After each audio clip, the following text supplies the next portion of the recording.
Todo começo de ano é igual, né? A gente faz um monte de promessas, um monte de deliberações, não, esse ano vai ser assim, eu vou fazer isso, eu vou melhorar naquilo, vou melhorar naquilo outro. Nem sempre a gente consegue, nem sempre a gente cumpre nesses propósitos. Não importa qual marco que você use para iniciar um novo ciclo na sua vida, você sempre vai tropeçar nas coisas mais simples. O nosso problema não é com as coisas difíceis e complexas, essas parece que a gente dá um jeito de resolver. O difícil não é nem o inesperado. Porque o inesperado, cara, aconteceu uma coisa que eu não esperava. Ninguém esperava uma pandemia em 2019, em 2020. A gente tropeça nos hábitos e nas questões mais simples e corriqueiras. E por causa delas, a gente parece que entra no dia da marmota, né? O ano da marmota, a vida da marmota. E que as coisas não progridem. Passa o tempo, parece que você sempre fica preso nos mesmos ciclos de repetição.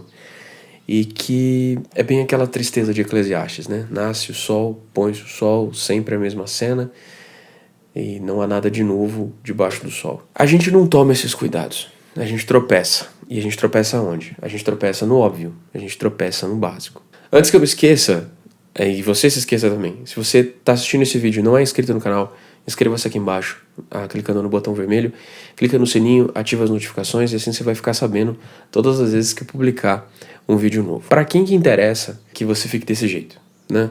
Parece que alguém tá ganhando alguma coisa com isso. Você pode dizer que é o diabo. Sendo crente, você pode dizer que é o diabo. É o diabo que quer que eu fique aqui porque um crente estagnado é um crente que não causa dano no inferno. Então, culpe o diabo.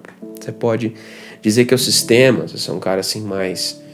né? Fala, cara, essa caixa que o sistema me colocou aqui, eu sou o Thomas Anderson, eu posso virar o Neil, só que o sistema tá me prendendo, etc, etc. Culpe o sistema, se você quiser. Pode dizer que são os reptilianos, pode dizer que são os Illuminati, sei lá, no final das contas, talvez sejamos nós mesmos, né? A gente atinge certos estados na vida, certos momentos na vida, e que a gente não quer passar dali. É engraçado como até um ambiente desagradável, se ele for conhecido, ele se torna mais confortável do que um ambiente novo em qualquer condição. A mente da gente tende a se apegar aos estados de acomodação da gente. Eu queria entregar para vocês e falar com vocês nesse mês de janeiro a respeito de 8 chaves para uma vida excelente. Primeiro, deixa eu conceituar a excelência para você. Excelência não é o fantástico, o maravilhoso, o top. Não. Excelência é o melhor que você pode com tudo que você tem. Às vezes, as limitações da excelência são internas e você pode superar essas limitações através de novos hábitos. Mas às vezes as limitações são externas.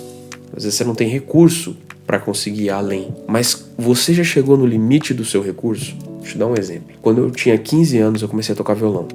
E a gente vivia uma situação financeira muito difícil lá em casa. Minha mãe ganhava muito pouco e eu trabalhava fora, mas era para complementar a renda da casa. Tive que comprar um instrumento para tocar. Você precisa ter o seu violão para tocar.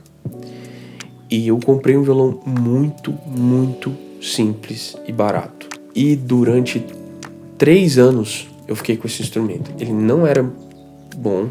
Naquela época os instrumentos eram bem mais mal fabricados do que hoje os de entrada.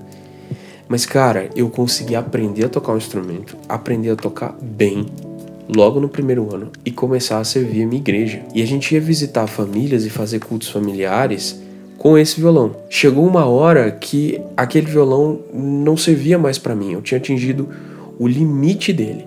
E eu comprei um outro instrumento. Eu guardei dinheiro, me programei e comprei um outro instrumento que ficou muito tempo comigo. Mas, olha só, eu atingi o máximo da capacidade daquele instrumento. Eu cuidava bem dele para que, sendo um violão ruim, ele não soasse ainda pior. Eu comprava boas cordas e fazia manutenção, porque se eu deixasse cordas ruins, o instrumento já era ruim. Se eu não cuidasse dele, soaria pior ainda. Não é o instrumento mais caro, mas eu vou cuidar dele o melhor que eu puder para que ele atinja o máximo de potencial. Eu vou tirar dele o melhor som que eu puder, dentro das limitações dele. Pare para pensar que talvez você seja assim.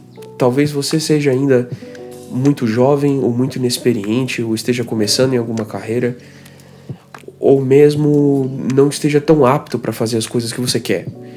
Mas você já atingiu a excelência naquilo que você faz? Você já empurrou essa barra até o limite qual é o limite da sua capacidade, qual o limite daquilo que você pode fazer. Você já atingiu? As barreiras que você tem para atingir esse limite são externas? Tipo, é imposto para você uma limitação do lado de fora, ou você é o limite? Então, algumas coisas que eu vou colocar aqui, dentro dessas 8 chaves para uma vida excelente, são para vencer barreiras internas. As barreiras externas, às vezes a gente não consegue vencer. Eu não tinha da onde tirar dinheiro para comprar um outro violão. Mas as barreiras internas, de preguiça de aprender, de não cuidar bem do instrumento, de não gastar tempo com aquilo, eu venci.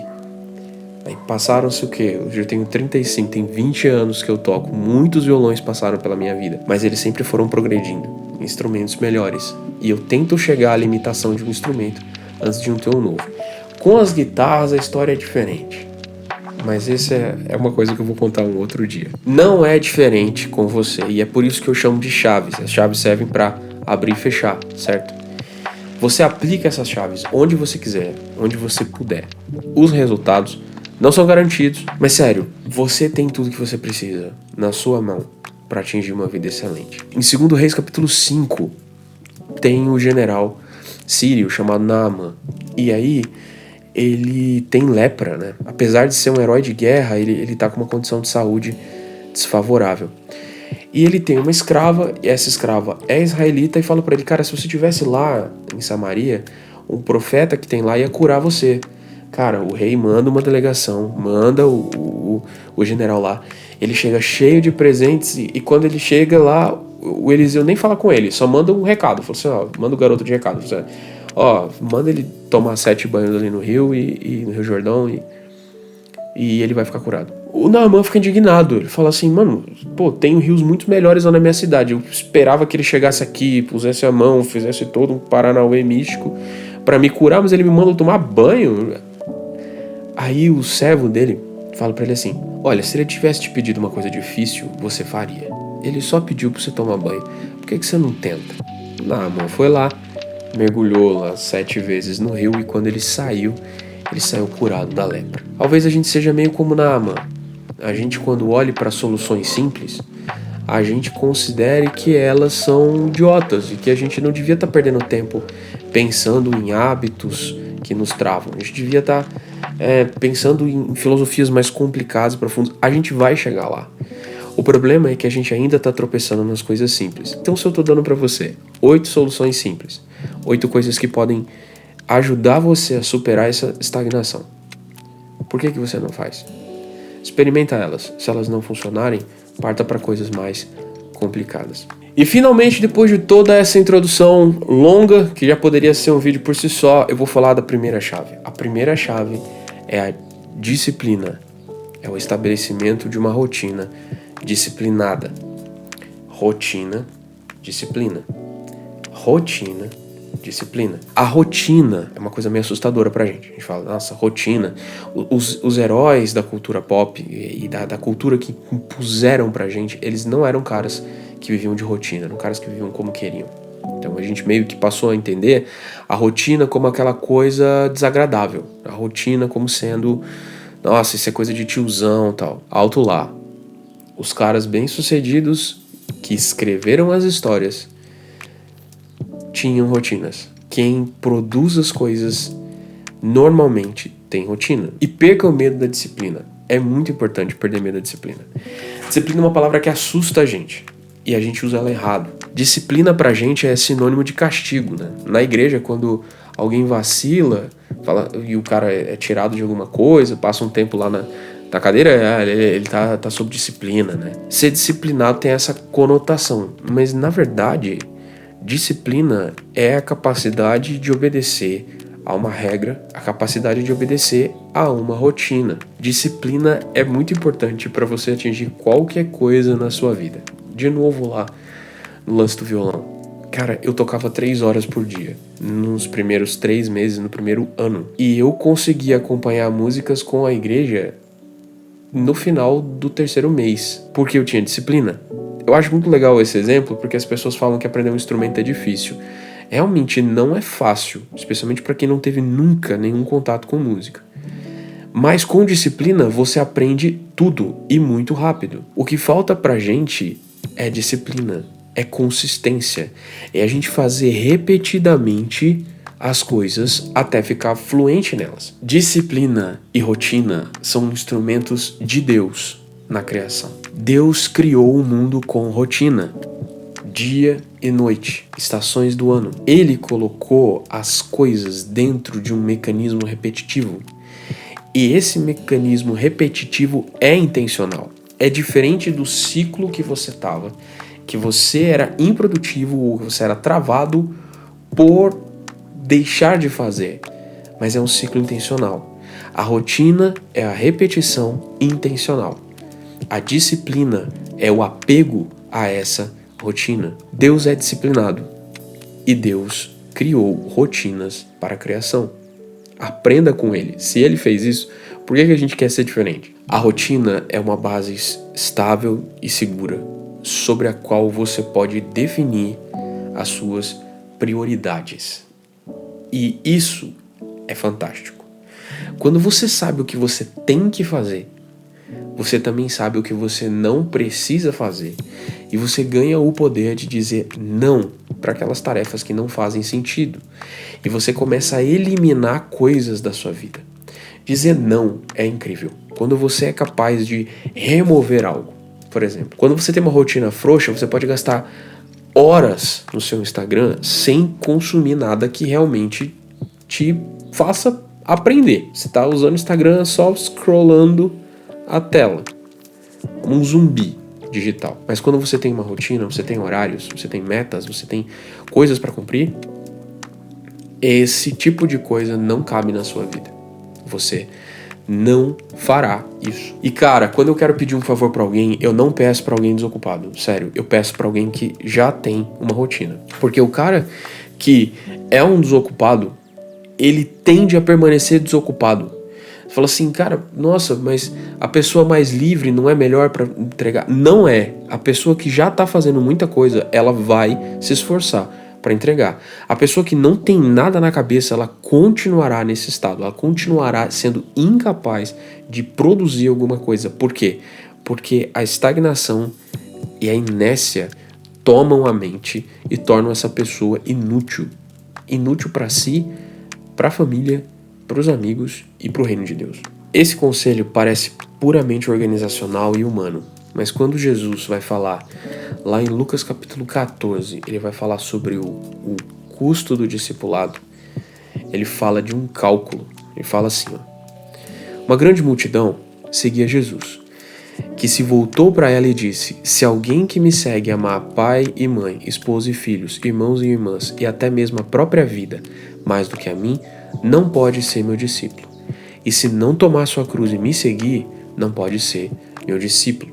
Aqui a gente sempre fala da negação dos impulsos e da vontade pessoal, do egoísmo pessoal.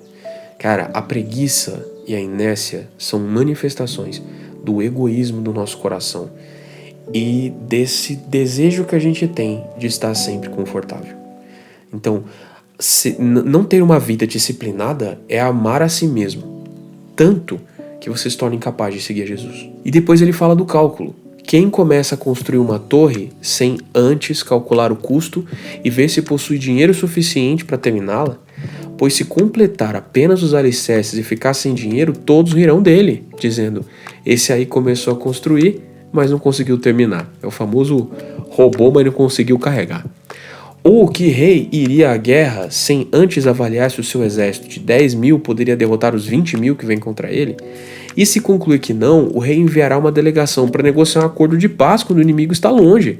Da mesma forma, ninguém pode se tornar meu discípulo sem abrir mão de tudo o que possui, inclusive da sua preguiça, inclusive da sua falta de rotina e falta de disciplina. Uma vida indisciplinada, uma vida sem uma rotina clara, é uma vida egoísta, que só atende aos desejos do próprio coração.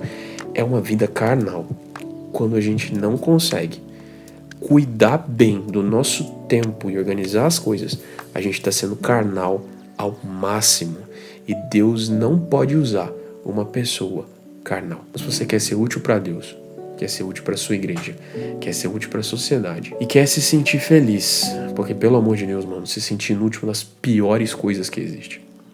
Estabeleça uma rotina e aprenda a amar a disciplina. Essa é a primeira das 8 chaves para uma vida excelente.